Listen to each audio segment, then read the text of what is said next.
आज निफ्टी की weekly expiry है और निफ्टी करीब 100 पॉइंट के दायरे में कारोबार करता हुआ नजर आ रहा है। अगर निफ्टी बैंक की बात करें तो उसमें भी 150 पॉइंट के आसपास की तेजी दिखाई दे रही है। निफ्टी के अगर सेक्टोरल इंडेक्सेस की बात करें एनएसई की, तो सबसे ज्यादा तेजी निफ्टी आईटी में देखने को मिल रही है और गिरावट की बात करें तो सबसे ज्यादा सेक्टर वाइज गिरावट निफ्टी रियल्टी में देखने को मिल रही है। अगर निफ्टी के बढ़ने और गिरने वाले शेयरों में बात करें तो इन्फोसिस सबसे ज्यादा तेजी इन्फोसिस में देखी जा रही है, करीब 4% से ज्यादा की तेजी। टेक महिंद्रा में करीब करीब 4% के आसपास की तेजी, एचसीएल टेक में 3% से ज्यादा की तेजी, टाइटन में भी करीब करीब 3% की तेजी और टीसीएस में भी 2.5% से ज्यादा की तेजी देखी जा रही है। उसके बाद अगर गिरने वाले में बात करें तो ट्रेंड में सबसे ज्यादा गिरावट, करीब करीब 11% के आसपास शेयर अभी गिरावट के साथ कारोबार यानी कि कामकाज करता हुआ दिखाई दे रहा है। कोल इंडिया में भी करीब 1.5% के आसपास गिरावट है। अडानी इंटरप्राइजेज में करीब 1.5% के आसपास की गिरावट, हिंडाल्को में भी 1% से ज्यादा की गिरावट और डिफेंस सेक्टर से बीईएल में भी करीब 1% के आसपास की गिरावट देखने को मिल रही है। तो ये हो गई ओवरऑल अभी मार्केट की बात कि किस तरह से मार्केट ट्रेड करता हुआ नजर आ रहा है, किस तरीके से कौन से दिशा में कारोबार करता हुआ नजर आ रहा है। तो आएंगे सारे स्टॉक्स पर और सारे इंडाइसेस को लेकर भी चर्चा करेंगे, सेक्टर वाइज भी चर्चा करेंगे और इसी मुद्दे पर चर्चा के लिए चार्ट के जरिए समझने की कोशिश करेंगे कि मार्केट की आगे की दिशा क्या होगी, आगे मार्केट में गिरावट आएगी या फिर जो जिस रफ्तार से तेजी चल रहा है वो तेजी कायम रहेगा। इसी मुद्दे पर बातचीत करने के लिए हमारे साथ जुड़े हुए हैं चॉइस इंटरनेशनल ग्रुप से सचिन गुप्ता सर। कैसे हैं Sachin Gupta sir? Hello hi, thank you, thanks for having me today. I am good.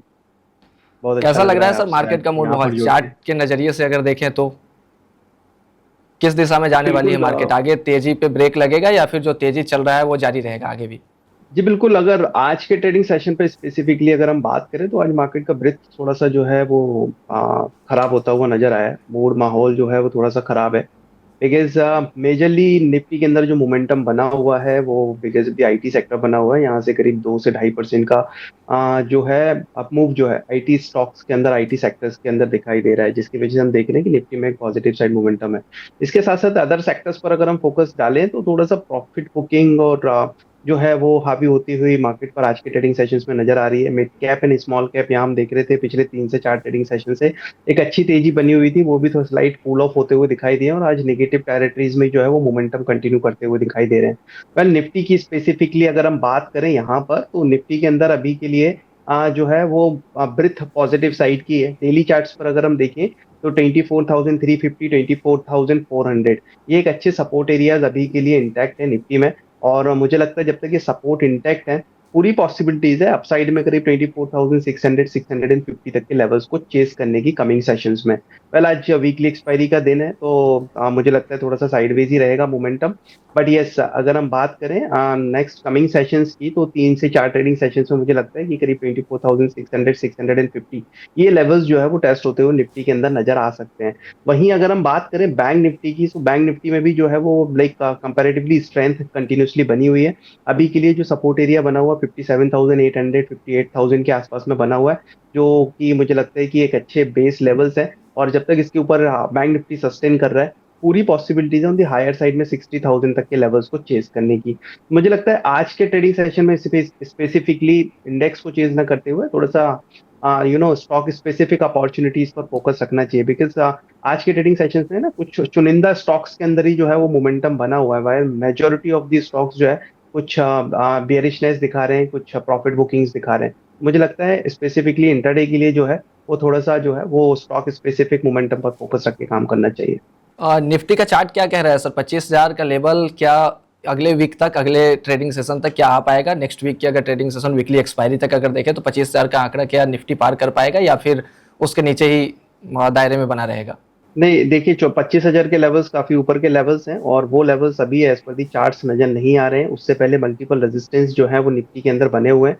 तो जैसे कि हमने बात की कि अभी के लिए 24,350, 400 वो अच्छे सपोर्ट लेवल्स बने हुए हैं। वो सपोर्ट जब तक इंटैक्ट है पॉसिबिलिटीज है करीब 24,600, 650 तक के लेवल्स को चेस करने की, जो कि इसके एक नेक्स्ट लेवल्स और नेक्स्ट रेजिस्टेंस हम बोल सकते हैं वो है। उसके ऊपर अगर निफ्टी निकलता है तो फिर एक वापस से एक रेजिस्टेंस फेस करता हुआ नजर आ सकता है, जो कि करीब 24,750 से 24,800 के आसपास में है।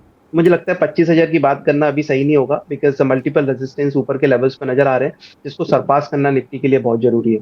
ओके। सर आईटी में हम देख पा रहे हैं कि 3% से ज़्यादा की तेजी अभी दिखाई दे रही है आईटी में। इसका एक रीजन भी है क्योंकि कोस्पी मार्केट क्रैश हुआ है, 8% से ज़्यादा की गिरावट देखी गई थी कोस्पी में, अभी भी करीब करीब 5% की गिरावट, 5% से ज़्यादा की गिरावट देखी जा रही है कोस्पी में। तो एक रीजन भी है कि इस रीजन की वजह से भी आईटी स्टॉक्स में तेजी है। लेकिन क्या लग रहा है सर, बॉटम बन गया है? चार्ट क्या कहता है कि बॉटम बन गया है, आगे अब तेजी का सिलसिला जारी रहेगा, या फिर तेजी और गिरावट का जो सिलसिला है इस रेंज में ही निफ्टी आईटी फंसा रहेगा? जी, अभी बेस बन गया ये कहना थोड़ा सा मुश्किल होगा, बिकॉज हम देख रहे हैं कि आईटी सेक्टर्स के अंदर पेन जो है वो काफी समय से बना हुआ है, और ये जिगजैग टाइप के मोमेंटम्स जो हैं वो हम पिछले कुछ टाइम फ्रेम से कंटिन्यूसली देख रहे हैं। यहाँ हम देखते हैं कि एक से दो ट्रेडिंग सेशंस की एक तेजी होती है, एक शॉर्ट कवरिंग होती है, और उसके बाद में वापस से आईटी सेक्टर्स के अंदर वीकनेस बढ़ती हुई नजर आती है। मुझे लगता है बेस तो अभी भी नहीं बना है, थोड़ा सा कॉशियस रहने की जरूरत है आईटी सेक्टर्स में। शॉर्ट टर्म में बहुत ज्यादा रिटर्न्स मुझे नहीं लगता कि आईटी सेक्टर्स डिलीवर कर सकता है। मुझे लगता है कि लंबी अवधि का अगर किसी का नजरिया है, और लाइक लंबी अवधि लाइक 2 से 3 साल के लिए अगर कोई आईटी सेक्टर्स में इन्वेस्ट करना चाहता है, तो कुछ टॉप चुनिंदा काउंटर्स लाइक टीसीएस है, इन्फोसिस है, कोफोज है, इन स्टॉक्स के अंदर जो है वो लाइक इन्वेस्टमेंट्स कर सकते हैं। बट शॉर्ट टर्म में मुझे लगता है आईटी सेक्टर्स थोड़ा सा चैलेंजिंग बना रहेगा। ओके सर, आईटी का कोई पसंदीदा स्टॉक जिसमें कि लगभग लगभग बॉटम बन गया हो, आगे तेजी का सिलसिला मिल सके, जिससे मुनाफा थोड़ा कमाया जा सके? जैसे कुछ लोग, कुछ एक्सपर्ट्स कह रहे हैं एचसीएल टेक को लेकर के, इन्फोसिस को लेकर के, तो इसको लेकर क्या नजरिया है सर आपका? क्या चार्ट दिखा रहा है? वेल, चार आईटी सेक्टर्स में अगर स्टॉक स्पेसिफिक में बात करूं तो मेरी पसंद जो है वो कोफोज रहेगा। ओके। कोफोज लिमिटेड के अंदर मुझे लगता है कि एक अभी के लिए एक इमीडिएट बेस बन चुका है, और यहाँ से अच्छी स्ट्रेंथ जो है वो कंपेयर टू अदर स्टॉक्स जो है वो कोफोज दिखा सकता है। तो कोफोज मैं बोलूंगा अगर आईटी सेक्टर्स के अंदर कोई भी फर्दर अपमूव बनता है, तो कोफोज कुड बी अ लीडर। तो कोफोज में मेरी यहाँ पर बाइंग की सलाह जरूर होगी। अगर कोई लंबी अवधि के लिए यहाँ पे बाय देख रहा है, तो लोअर साइड में अभी के लिए जो एक immediate base, immediate support levels बने वो करीब 1360 1370 के आसपास के बने। उसके स्टॉप लॉस के साथ में एक बार कोफोज में पोजीशंस बनाई जा सकती हैं। और लंबी अवधि के लिए जो अगर मैं टारगेट की बात करूं, तो मुझे लग रहा है करीब 1800 और 1900 रुपए तक के टारगेट जो है वो कोफोज के अंदर देखने को मिल सकते हैं। ओके, मतलब कोफोर्ज अभी फिलहाल आपका पसंदीदा स्टॉक बना हुआ है आईटी में। जी बिल्कुल। सर, ऑटो सेक्टर को लेकर के क्या नजरिया है? ऑटो सेक्टर में कैसा परफॉर्मेंस देखने को, क्योंकि आज तो तेजी है ऑटो सेक्टर में, कल भी तेजी देखने को मिली थी, लेकिन उसके पहले जब युद्ध जब चल रहा था, जंग चल रहा था, तो उस बीच ऑटो सेक्टर में काफी ज्यादा गिरावट आई थी। तो क्या लग रहा है कि ऑटो सेक्टर मोमेंटम पकड़ चुका है, ऑटो सेक्टर में अब तेजी आएगी और कमाई का एक अच्छा मौका दे रहा है क्या ऑटो सेक्टर? कोई स्पेसिफिक स्टॉक इसमें? वेल, बिल्कुल ओवरऑल सेक्टर की अगर हम बात करें तो स्ट्रेंथ नजर आ रही है। अभी के लिए एक इमीडिएट रेजिस्टेंस के पास में जो है वो sector auto Nifty auto sector जो है वो ट्रेड होता हुआ नजर आ रहा है, और इमीडिएट रेजिस्टेंस जो है वो 27,550 के आसपास में है। मुझे लगता है जैसे ये levels sector like Nifty auto index जो है वो ब्रेक करता है 27,550 के, तो फिर पॉसिबली करीब अपसाइड में 28,000 और 28,300 तक के लिए जो है वो तेजी कंटिन्यू होती हुई नजर आ सकती है। पहले स्टॉक स्पेसिफिक बात करें पर्टिकुलर सेक्टर्स में, तो मेरी जो नज़र है वो एम पर है जो कि मुझे चार्ट्स पर काफ़ी अच्छा नज़र आ रहा है। तो ऑटो सेक्टर्स में अगर किसी को पैसा लगाना है, मेरे हिसाब से महिंद्रा एंड महिंद्रा वो एक फर्स्ट चॉइस हो सकती है। उसके बाद में दूसरा अगर हम बात करें तो अशोक लेलैंड, ये भी एक अच्छे बेस मुझे लग रहा है कि यहाँ पे बन चुके हैं। और लोअर साइड में अभी के लिए जो सपोर्ट एरियाज बन रहे हैं वो 148 149 के आसपास में है। और मुझे लग रहा है अप साइड में तेजी अगर हम देखेंगे तो महिंद्रा एंड महिंद्रा और अशोक लेलैंड में एक अच्छी तेजी देख सकते हैं। अशोक लेलैंड के अंदर अभी के लिए 148 149 पर एक सपोर्ट कंसीडर करना चाहिए। While on the higher side में मुझे लग रहा है पॉसिबिलिटीज है शॉर्ट टू मीडियम टर्म के अंदर करीब 185 टू 200 तक के लेवल्स को चेस करने के लिए। तो महिंद्रा एंड अशोक लेलैंड, इन दो काउंटर्स पर ऑटो सेक्टर्स में नजर रखनी चाहिए। ओके सर, ऑटो सेक्टर पे बात हो रही है तो एक सवाल भी मेरे पास आया था आइसर मोटर को लेकर के। आइसर मोटर को लेकर के सवाल है कि क्या करना चाहिए इसमें? अगले 3 महीने का इन्होंने टारगेट रखा है, तो इसमें क्या करना चाहिए? होल्ड करना चाहिए या फिर एक और लंबे समय तक रुकना चाहिए, या कोई स्टॉप, कोई टारगेट है जहां पे हिट करने के बाद निकल जाना चाहिए वापस से? वेल, अच्छी स्ट्रेंथ है ओवरऑल। अगर हम देखें तो एक अच्छे रिवर्सल मिले हैं करीब 69,57,000 के आसपास से, जो कि इसके प्रायर स्विंग बॉटम्स थे, और वहीं से स्टॉक रिवर्स होता हुआ नजर आया। साथ साथ में हमने देखा है कि स्टॉक के अंदर जो है वो एक गोल्डन क्रॉसओवर भी बनता हुआ दिखाई दिया है। एंड स्टॉक अपने ऑलरेडी जो है वो इंपॉर्टेंट लॉन्ग टर्म की मूविंग एवरेजेस के ऊपर सस्टेन करता हुआ डेली चार्ट्स में नजर आ रहा है। पिछले 2 से 3 ट्रेडिंग सेशन में जिस तरीके की स्ट्रेंथ मिली है, वॉल्यूम के साथ में हमने बाइंग देखी है, साथ साथ में आरएसआई में भी एक पॉजिटिव क्रॉसओवर जो है वो बनता हुआ नजर आया है। मुझे लग रहा है ऑन दी हायर साइड में इमीडिएट टारगेट स्टॉक के करीब 750 हो सकते हैं, 7,750, और अराउंड दैट लेवल जो कि एक इमीडिएट रेजिस्टेंस है इसका। अराउंड दैट लेवल्स अगर स्टॉक सस्टेन हो जाता है और वो लेवल्स ब्रेक होते हैं, तो फिर पॉसिबिलिटीज बनेगी करीब 8000 8200 तक के लेवल्स को भी चेस करने की। तो अभी के लिए करंट मार्केट प्राइस से यस एक बाइंग अपॉर्चुनिटीज नजर आ रही है। आइशर में इमीडिएट टारगेट्स 7,750 रुपए के हो सकते हैं, और उसके ऊपर अगर स्टॉक निकलता है तो 8,000 तक के भी टारगेट्स जो है वो आइशर मोटर्स डिलीवर करता हुआ कमिंग सेशंस में नजर आ सकता है। मेरे हिसाब से यहाँ पर बाइंग की रणनीति पर्टिकुलर स्टॉक में अपनानी चाहिए। अगर कोई पोजीशंस बनी हुई है तो बिल्कुल होल्ड करने की सलाह होगी। लोअर साइड में अभी के लिए जो सपोर्ट इंटैक्ट है स्टॉक के अंदर, वो करीब 70 to 50 के आसपास में इंटैक्ट है। मुझे लगता है उन लेवल्स को as an stop loss consider किया जा सकता है। ठीक है। आइसर मोटर के बाद सर एक स्पेसिफिक सेक्टर है, ऐसे तो बहुत सारे सेक्टर है जो अभी काफी उथल पुथल इसमें देखने को मिल रहा है, लेकिन फार्मा सेक्टर को अगर हम सर देख रहे हैं तो अप्रैल से हम देख रहे हैं लगातार हर मंथ में इसने पॉजिटिव रिटर्न दिया है फार्मा इंडेक्स ने। करीब करीब अप्रैल में 4.66% का रिटर्न था। मई में हम देखें तो 4.63% का रिटर्न था। अगर जून में देखें तो 4% के आसपास का रिटर्न था, और अभी अगर जुलाई में देखें तो अब तक 2% के आसपास का रिटर्न आ गया। तो फार्मा सेक्टर क्या लग रहा है सर, अगला आउट परफॉर्मर बनेगा? फार्मा सेक्टर आउट परफॉर्म करेगा? जी बिल्कुल। ओवरऑल अगर हम देखें तो फार्मा सेक्टर्स के अंदर ना हमने एक डिफेंसिव बाइंग देखी है पिछले कुछ सत्र में। अगर हम बात करें यहाँ निफ्टी बैंक निफ्टी के अंदर जो है वो वीकनेस बनी हुई थी, वहाँ फार्मा सेक्टर्स की साइड से जो है वो पॉजिटिव साइड्स के कॉन्ट्रीब्यूशंस बनते हुए नजर आए थे। एंड उसके चलते मुझे लगता है अभी भी जो है वो फार्मा एज अ, और कोई भी फर्दर अनसर्टेनिटी अगर मार्केट में बनती है तो मुझे लगता है फार्मा जो है वो पॉजिटिव साइड कॉन्ट्रीब्यूशन दिखाता हुआ दिखाई देगा। अभी के लिए अगर हम देखें daily as well as weekly charts पर, तो स्ट्रक्चर जो है वो पॉजिटिव साइड में बना हुआ है। आज के ट्रेडिंग सेशन में जरूर हम स्लाइड एक वीकनेस देख रहे हैं, और हम बोल सकते हैं एक साइडवेज मोमेंटम देख रहे हैं। बट मुझे लगता है ओवरऑल स्ट्रेंथ जो है अभी भी फार्मा सेक्टर्स के अंदर बनी हुई है। चुनिंदा काउंटर्स की हम यहाँ पे बात करेंगे जिन पर मेरे हिसाब से नजर रखी जा सकती है। और फार्मा सेक्टर्स में से पहला स्टॉक जो है वो मेरे हिसाब से रहेगा थोड़ा सा लाइक मिड कैप फार्मा की साइड से नैटको फार्मा। यहाँ पर एक अच्छी रिकवरी लोअर लेवल से बनती हुई नजर आई है, सो नैटको फार्मा पर मेरे हिसाब से नजर रखनी चाहिए। अगर कोई पोजीशंस बनी हुई है तो होल्ड करने की सलाह होगी। 920 900 के आसपास में एक अच्छे सपोर्ट एरियाज है, और अपसाइड पोटेंशियल्स नजर आ रहा है करीब 1050 और 1100 तक के लिए। दूसरा स्टॉक जो है वो ग्लैंड फार्मा रहेगा। एंड और सर यहाँ पर नाटको भी अगर फार्मा हम का देखें, स्टॉप लॉस कितना बताया? नाटको फार्मा का स्टॉप लॉस? नैटको फार्मा का 920। ओके, 900। ओके।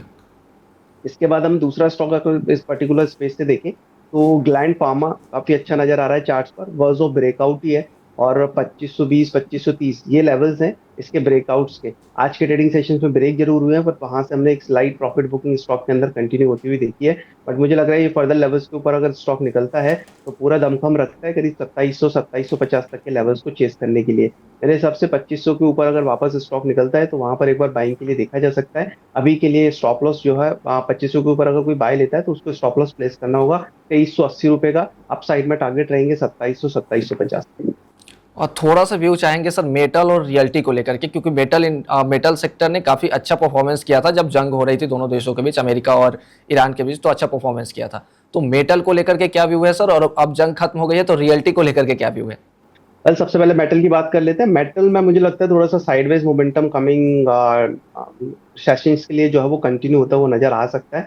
लोअर लेवल से एक पुल बैक मूव जरूर देखा है, बट सस्टेन नहीं हो रहा है ऑन दी हायर। तो अभी के लिए मुझे लग रहा है एक साइडवेज मोमेंटम रहेगा। स्पेसिफिकली निफ्टी मेटल इंडेक्स की अगर मैं बात करूं तो अभी के लिए जो एक इमीडिएट हर्डल इमीडिएट रेजिस्टेंस बना हुआ है वो 12800 के आसपास बना हुआ है। 12800 के लेवल्स अगर इंडेक्स ब्रेक करता है तो फिर एक फर्दर तेजी जो है वो मेटल इंडेक्स में देखने को मिल सकती है। उससे पहले पूरी पॉसिबिलिटी है एक साइडवेज मोमेंटम कंटिन्यू करने की। इसके बाद हम बात करते हैं रियल्टी सेक्टर्स की। So compare to metals, realty sectors जो है वो काफी अट्रैक्टिव नजर आया है चार्ट्स पर, और हमने देखा भी है पिछले हफ्ते में जो है वो एक शानदार बाइंग जो है वो पर्टिकुलर सेक्टर्स में लौटती हुई नजर आई है। अप्रोक्सीमेटली 7-8% के रिटर्न जो है वो वीक ऑन वीक बेसिस पे हमने पिछले वीक में जो है वो रियल्टी इंडेक्स के अंदर आते हुए देखे हैं। आज के ट्रेडिंग सेशंस में जरूर हायर लेवल से एक प्रॉफिट बुकिंग हम देख रहे हैं इंडेक्स में। करीब 1.5% के आसपास का एक डिक्लाइन इंडेक्स के अंदर है। और साथ साथ में एक टॉप पर अगर हम देखें डेली चार्ट्स पर on the top of the side में जो है एक बेयरिश इंगल्फिंग पैटर्न्स बनता हुआ नजर आ रहा है, which is again sine of the further reversal. और पॉसिबिलिटीज लग रही है कि एक प्रॉफिट बुकिंग जो है वो रियल्टी सेक्टर्स में कमिंग सेशंस में रियल्टी स्टॉक्स में देखने को मिल सकती है। तो ओवरऑल अगर हम सेक्टर लाइक स्टॉक स्पेसिफिकली बात करें कि किन स्टॉक्स पर नजर रखनी चाहिए, तो मेरे हिसाब से रियल्टी स्टॉक्स के अंदर अगर नजर रखनी है तो गोदरेज प्रॉपर्टीज देख सकते हैं। यहाँ पर एक बार डिप पर बाइंग करने की सलाह रहेगी। कोई भी फर्दर डिप मिलती है 1950 1930 के आसपास में, तो वहां से एक बार बाय पोजीशंस गोदरेज प्रॉपर्टीज में वापस बनाई जा सकती हैं। अभी के लिए जो सपोर्ट इंटैक्ट है वो करीब 1800 के आसपास में है, और मुझे लगता है वापस से 1900 1950 के आसपास के जोन्स को टेस्ट करने के बाद अगर स्टॉक रिवर्स होता है तो पूरी पॉसिबिलिटीज है करीब 2200 के लेवल्स को चेस करने की। इसके बाद दूसरा स्टॉक जो कि चार्ट्स पर काफी बुलिश है और हमने एक ब्रेकआउट स्टॉक के अंदर आते हुए देखे थे, ओबरॉय रियल्टी। डेली चार्ट्स पर एक inverted head and shoulder patterns के ब्रेकआउट जो है वो ओबराय रियल्टीज के अंदर जो है पिछले कुछ टाइम फ्रेम में देखने को मिले थे। लेवल्स थे 1750 के आसपास के। 1750 के ये ब्रेकआउट्स देने के बाद स्टॉक करीब 1980 1985 रुपए तक का हाई लगाता हुआ नजर आया। एंड यानी कि उस ब्रेकआउट के बाद में स्टॉक में करीब करीब 200 पॉइंट के आसपास की तेजी देखने को मिली है। मुझे लगता है 200 पॉइंट की ये तेजी दिखाने के बाद में स्टॉक स्लाइड जो है वो एक रिट्रेस होता हुआ नजर आ सकता है कमिंग सेशंस में। तो यहाँ पर भी बाय ऑन डिप्स की ही रणनीति मेरे हिसाब से रखनी चाहिए। कोई भी डिप मिलती है 1830 1850 तक स्टॉक के अंदर वापस री एंट्री की जा सकती है। स्टॉप लॉस प्लेस करना होगा 1720 रुपए का, और अपसाइड वापस मुझे लगता है करीब करीब 2000 2050 वो लेवल्स चेज होते हुए स्टॉक के अंदर नजर आ सकते ओके, अब सर कुछ स्टॉक स्पेसिफिक बात कर लेते हैं। कुछ स्टॉक है, 2-3 स्टॉक, उसके बारे में थोड़ा जानना चाहेंगे। पहला तो सर एचडीएफसी बैंक को लेकर के जानना चाहेंगे। सर कल भी तेजी देखी गई थी एचडीएफसी बैंक में, और आज भी करीब करीब 1% के आसपास की तेजी देखने को मिल रही है एचडीएफसी बैंक में। तो कितना टारगेट इसका क्या होना चाहिए सर एचडीएफसी बैंक का? कब तक होल्ड करके रखें? अगर जो हैं। लोग निवेशक है जो खरीद के रखे हैं उनको कब तक होल्ड करना चाहिए? काफी लंबे समय के बाद में स्टॉक जो है वो थोड़ा सा मोमेंटम कंटिन्यू करता हुआ नजर आ रहा है। कल के ट्रेडिंग सेशन की आपने जैसे बात की है, तो प्रायर ट्रेडिंग सेशन में करीब 3.5% के आसपास के गेन हमने स्टॉक में देखे हैं। और उसके चलते स्टॉक जो है वो फाइनली अपने लॉन्ग टर्म की मूविंग एवरेजेस, जो कि 100 डेज के सिंपल मूविंग एवरेजेस थे, उनके ऊपर जो है वो सस्टेन करता हुआ निकलता हुआ नजर आया है। मेरे हिसाब से अभी के लिए एचडीएफसी बैंक में जो नियर टर्म टारगेट्स हो सकते हैं वो करीब 870 880 रुपए के आसपास के हो सकते हैं। और एक इमीडिएट सपोर्ट जो मुझे नजर आ रहा है चार्ट्स पर वो करीब 800 के आसपास में बना हुआ है। तो जो लोग पोजीशंस बनाए हुए हैं मेरे हिसाब से 870 880 के आसपास में एक बार रिव्यू कर सकते हैं या फिर प्रॉफिट बुकिंग के बारे में सोच सकते हैं। अभी के लिए अगर पोजीशंस हैं तो 820 और 810 नहीं, 800 बेटर रहेगा मेरे हिसाब से। 800 के ओके। एक स्टॉप लॉस के साथ वेट किया जा सकता है। ओके। सर एक और काफ़ी चर्चाओं में कंपनी वेदांता ग्रुप की कंपनी है।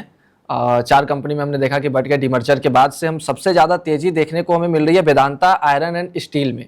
सबसे ज़्यादा तेज़ी 100% से ज़्यादा की तेज़ी देखी गई। हालांकि अब मुनाफा वसूली हावी हो गई है। तो जो लोग सर ऊपरी लेवल पे बाई कर चुके हैं 40 के आसपास 42 के आसपास, उनको क्या करना चाहिए सर? स्टॉप लॉस कोई स्पेसिफिक है जहाँ पे हिट करने के बाद उनको निकल जाना चाहिए या फिर वेट करना चाहिए थोड़ा? वेल देखिए 20 के आसपास लिस्ट हुआ और वहां से जो है वो मोर देन डबल जो है वो स्टॉक होता हुआ नजर आया। और उसके बाद में एक अच्छी प्रॉफिट बुकिंग जो है वो टॉप से हम स्टॉक के अंदर आती हुई देख रहे हैं। चूंकि चार्ट बहुत कम है, रिसेंट लिस्टेड स्टॉक है, तो मैं बहुत ज्यादा कमेंट्रीज पे नहीं कर पाऊंगा। बट अभी के लिए अगर हम देखें तो जो सपोर्ट एरियाज स्टॉक के अंदर बन रहे हैं वो करीब 32 के आसपास के हैं। मुझे लगता है 32 अगर इसके नीचे स्टॉक निकलता है तो फिर पोजीशंस जो बनी हुई हैं हाई लेवल्स पे उससे एग्जिट करने के बारे में सोचना चाहिए। Okay. Sir Tata motor PV को लेकर के बिजनेस अपडेट आया था उनका Q1 का, जिसमें 3 गुना बढ़ी है उनकी कर्व और सिएरा की बिक्री। उसके बाद पंच और नेक्सॉन में भी अच्छी खासी ग्रोथ देखने को मिली है। टाटा मोटर प्राइवेट व्हीकल को लेकर के सर क्या नजरिया है, क्या चार्ट क्या कह रहा है सर इस पे? Well Tata Motors passenger vehicle PMPV की अगर हम बात करें तो स्ट्रक्चर तो वीक ही है। साथ साथ में एक डैट क्रॉसओवर भी हमें जो है वो डेली चार्ट्स पर बनता हुआ नजर आया है। यहाँ पर 100 डेज एक्सपोनेंशियल मूविंग एवरेज जो है वो 50 के नीचे शिफ्ट होता हुआ दिखाई दिया है। साथ साथ में जो प्रायर कंसोलिडेशन बना हुआ था अराउंड 350 53 के आसपास में, वो कंसोलिडेशन के भी ब्रेकडाउन जो है वो स्टॉक के अंदर आते हुए नजर आए हैं। मुझे लगता है करंट मार्केट प्राइस से थोड़ा सा और स्कोप है अभी और फर्दर डाउनसाइड जाने का। ओके। और करीब करंट मार्केट प्राइस 340 344 के आसपास चल रही है। मुझे लगता है कि यहाँ से करीब 10 रुपए 12 रुपए का और फर्दर डिक्लाइन देखने को मिल सकता है। यानी कि लोअर साइड में जो सपोर्ट लेवल्स बन रहे हैं वो 334 32 के आसपास में बन रहे हैं। पॉसिबली वो लेवल्स चेज होते हुए स्टॉक के अंदर कमिंग सेशंस में नजर आ सकते हैं। ओके। सर पूरे इस अब करते हैं तो पूरे इस मार्केट में अगर देखें, अगर पूरे सेक्टर में देखें तो कोई 2 स्टॉक जो आपका पसंदीदा हो, जो आप बताना चाहते हैं दर्शकों को? वेल बिल्कुल। सो पसंदीदा स्टॉक की चूंकि आपने बात की है तो पहला स्टॉक जो है वो पीजीईएल। मैं यहाँ पर नजर है मेरी आज मॉर्निंग के ट्रेडिंग सेशन से ही। पीजी इलेक्ट्रोप्लास्ट लिमिटेड के नाम से ओके। स्टॉक है। और डेली चार्ट्स पर देखिए तो एक अच्छे ब्रेकआउट स्टॉक में आए हैं। ब्रेकआउट्स के जोन थे 580 के, जो लेवल्स ब्रेक होते हुए दिखाई दिए। और उसके बाद में मॉर्निंग से स्टॉक के अंदर करीब 3-3.5% के आसपास की तेजी बनी हुई है। मुझे लगता है यहाँ पर जो है वो स्ट्रेंथ और कंटिन्यू होती हुई नजर आ सकती है। ऑन दी हायर साइड में जो टारगेट हो सकते हैं वो 600-610 हो सकते हैं, जो हमें नियर टर्म में टेस्ट होते हुए नजर आए। और अभी के लिए जो एक इमीडिएट सपोर्ट एरिया बना हुआ है स्टॉक के अंदर, वो मुझे लगता है 572 कंसीडर करके चलना चाहिए। तो अगर कोई भी करंट मार्केट प्राइस से बाय लेता है 572 के स्टॉप लॉस के साथ में, 600-610 के टारगेट्स यहाँ पर देखने को मिल सकते हैं, जिसके बारे में सोचा जा सकता है। इसके बाद में दूसरा स्टॉक जो है जो मेरे रडार पर है वो एनर्जी सेक्टर से है। एथर एनर्जी के साथ जाना चाहूंगा। एथर एनर्जीज का भी चार्ट अगर हम देखें तो काफी पॉजिटिव है, और आज के ट्रेडिंग सेशंस में जो है वो ब्रेकआउट्स यहाँ पर कंटिन्यू होते हुए नजर आए हैं। 1150-52 के आसपास में स्टॉक ट्रेड होता हुआ दिखाई दे रहा है। यहाँ पर भी जो सपोर्ट एरिया बन रहा है वो करीब 1125 के आसपास का है। मेरे हिसाब से उस लेवल को as an stop loss consider किया जा सकता है। और अपसाइड पोटेंशियल मुझे लग रहा है करीब 1200-1230, ये दो टारगेट्स नजर आ रहे हैं एथर एनर्जीज में, जिस पर नजर रखी जा सकती है। ओके, बहुत बहुत धन्यवाद सर आपका हमारे साथ जुड़ने के लिए। क्या डिस्क्लेमर रहेगा सर पूरे शो को लेकर? बिल्कुल, जो भी स्टॉक्स देखिए हमने यहाँ पे डिस्कस किए उसमें मेरा कोई पर्सनल एक्सपोजर नहीं है, but as a broking company हमारे क्लाइंट की इसमें कुछ पोजीशंस हो सकती है। ओके, थैंक यू सर, बहुत बहुत धन्यवाद सर।